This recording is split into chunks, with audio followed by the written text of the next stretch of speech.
عاملين ايه؟ اهلا بيكم في فيديو جديد. والنهارده بنصور من الشاطبي، جايين نشوف بقى حالة البحر والجو، بما ان النهارده كان في ارتفاع شديد في درجات الحرارة، ولكن البحر هادي جدا زي ما حضراتكم شايفين.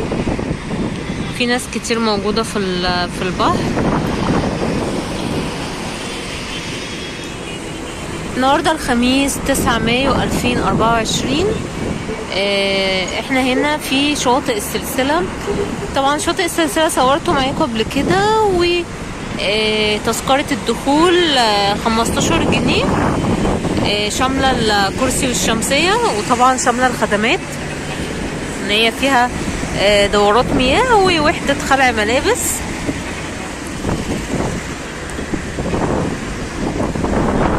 الجو جميل جدا. الصبح كان حر قوي، دلوقتي الساعة حوالي 4:30 العصر، والجو بقى رطب كده، يعني في نسمة هواء حلوة ساقعة كده عن الصبح. في الهواء الصبح كان مفيش هواء خالص، وكان الجو سخن قوي، بس دلوقتي الجو بقى رطب عن الصبح وبقى حلو يعني.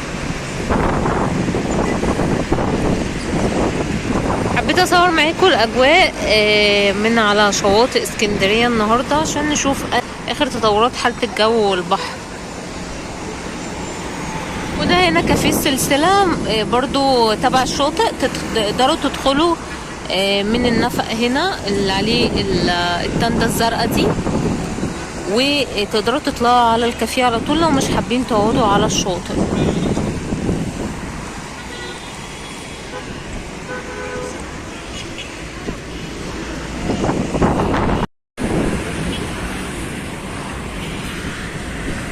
الاتجاه الناحية دي كده بتروح المنشية وشواطئ بحري، والاتجاه الناحية التانية بتروح سيدي جابر والشواطئ التانية زي جليم وستانلي، وطبعا شواطئ المندرة بعد التجديد يعني، والبروفاج وشواطئ ميامي.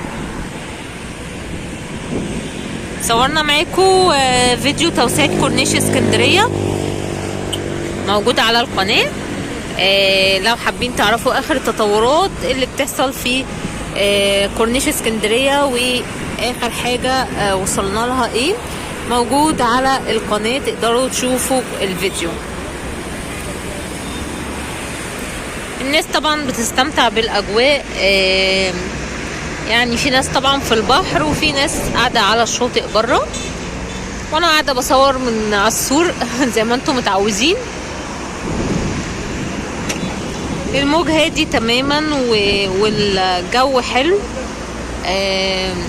عكس طبعا درجات الحرارة الصبح كانت حر.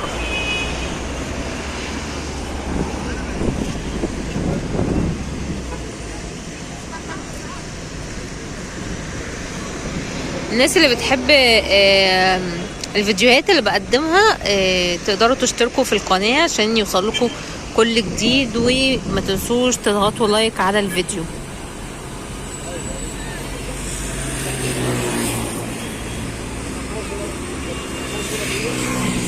طبعا البحر فيه برضو انقاذ، عشان لا قدر الله اي حالة غرق، هم دايما يعني بياخدوا بالهم من حالات الغرق او الحالات اللي بتدخل الشاطئ جوه، ان في ناس بتدخل البحر في الغريق يعني. لكن هنا في ناس بتعوم على الشاطئ بره، فكده مفيش اي خطر يعني. هو البحر كمان هادي النهارده.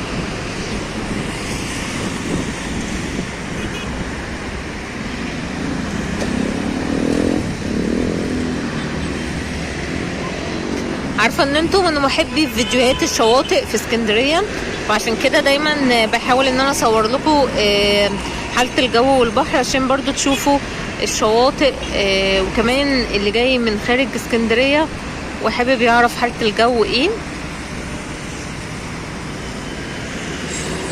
فانا كده ايه بصور معاكم كل الاحداث اللي بتحصل في اسكندريه.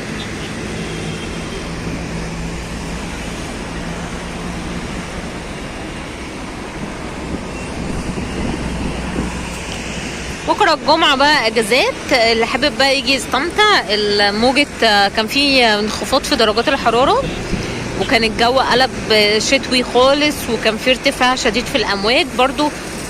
كنت صورت معاكم فيديو على القناه لو حابين تتفرجوا عليه. والحمد لله النهارده في تغير تغير تام في حاله الجو.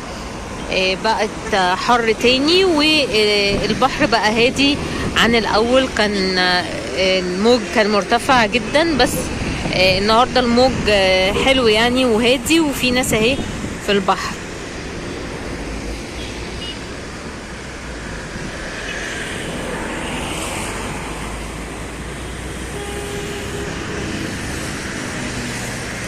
الاجواء جميله جدا جدا، والواحد بيجي يستمتع كده بمنظر البحر. يعني زي ما قلت لكم قبل كده في الفيديوهات، الناس اللي متابعيني، ان فعلا البحر بيخرج من الحاله النفسيه السيئه، بيغير المود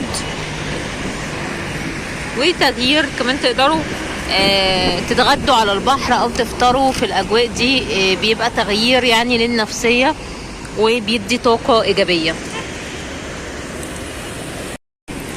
شاطئ السلسلة من أجمل الشواطئ اللي موجودة في اسكندرية. كمان في وقت الصيف الشاطئ ده بيكون زحمة جدا جدا. الشماسي والكراسي بتوصل لحد السور لغاية آخر الشاطئ الرملي.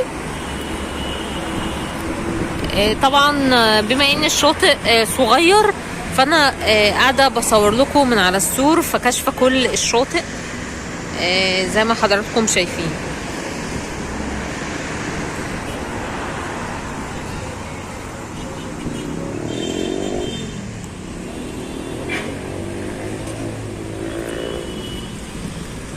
حبيت اصور معاكم احداث وتطورات الجو في اسكندرية، والجو المتقلب الحقيقة بسبب التغيرات المناخية، شوية ساقعة شوية حر.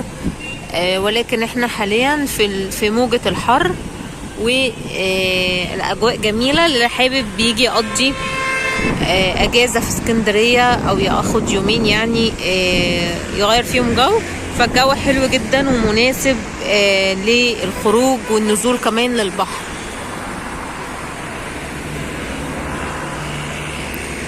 لحد كده خلص الفيديو بتاعنا، يا رب تكونوا استمتعتوا بيه زي ما انا استمتعت بيه وانا بصوره معاكم. حقيقي شكرا لكل كومنتاتكم وارائكم اللي بتسعدني جدا جدا. بتكتبوها لي في الكومنتات. هتوحشوني جدا لحد الفيديو اللي جاي. شكرا ليكم ولمتابعتكم. اشوفكم في فيديو جديد. باي باي.